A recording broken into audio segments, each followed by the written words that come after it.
यह कहानी मैंने महाभारत से ली है। राजा शिबी की कहानी है। राजा शिबी उशीनर राजा के पुत्र थे और अपनी दयालुता के लिए बहुत प्रसिद्ध थे। जो भी उनके पास आता था वो कभी भी उनके दरबार से खाली हाथ नहीं जाता था, इतने वो बहुत दयालु थे। उनकी जो प्रसिद्धि की बात है वो देवलोक तक पहुंच गई।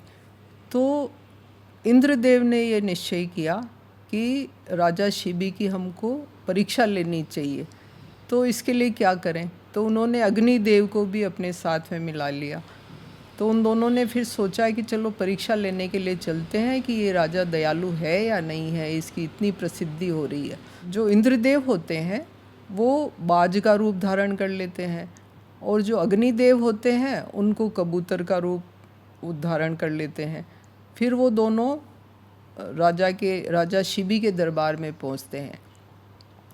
तो जो अग्निदेव होते हैं कबूतर के रूप में होते हैं, वो उड़ते उड़ते राजा शिबी की गोद में जाके बैठ जाते हैं और बाज उनके पीछे पीछे उड़ता हुआ आता है। वो कबूतर राजा से कहता है कि हे राजन, मेरी इस बात से रक्षा करो। तो राजा उनको एश्योर करते हैं कि हाँ, अब तुम मेरे पास आ गए हो तो तुम्हारी प्राणों की रक्षा की जाएगी। बाज ये कहता है कि नहीं, ये मेरा भक्ष्य है, हे राजन आप इसको छोड़ दीजिए क्योंकि मैं इसको खाऊंगा। तो राजा कहता तुम और कुछ मांग लो लेकिन इस कबूतर को छोड़ दो। तो बाज तैयार हो जाता, बोले चलो ठीक है, हम मेरे को इस कबूतर के बराबर आपकी दाई जांग का जो मांस है वो काट के दे दो, मैं उससे संतुष्ट हो जाऊंगा, मैं खा लूँगा और चला जाऊंगा। तो राजा उसमें बीच में एक बात कहते हैं कि ऐसा राजा ठीक नहीं होता है जिसके दरबार में कोई प्राणी आए तो उसके प्राणों की रक्षा न हो। ऐसे राजा के राज्य में फिर अकाल पड़ जाता है, उसकी संतान अच्छी नहीं होती है या होती नहीं है, तो इसलिए मुझे तो इसके प्राणों की रक्षा करनी है। तो फिर वो एक तराजू मंगवाते हैं और अपनी दाईं जांग का मांस काट के एक पलड़े में कबूतर को रखते हैं और एक पलड़े में अपने पाँव के जांग का मांस रखते हैं। उसके बावजूद भी जो कबूतर का पलड़ा होता है वो भारी होता है।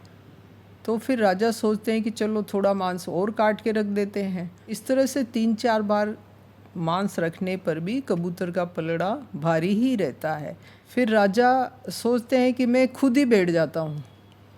वो खुद बैठ जाते हैं, तब जाके वो कबूतर का पलड़ा नीचे आता है और फिर वो बाज जो होता है, जो इंद्रदेव होते हैं, वो अपने असली रूप में आ जाते हैं और वो कहते हैं हम तो आपकी परीक्षा लेने के लिए आए थे, और वो अदृश्य हो जाते हैं उसी वक्त।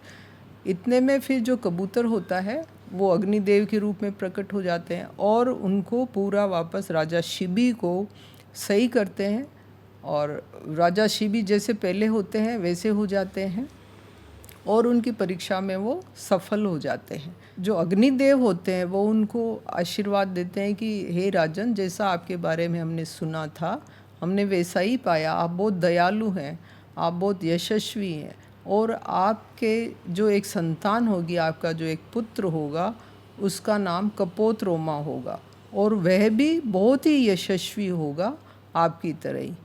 इस तरह से अग्निदेव भी फिर चले जाते हैं और राजा अपनी परीक्षा में सफल हो जाता है।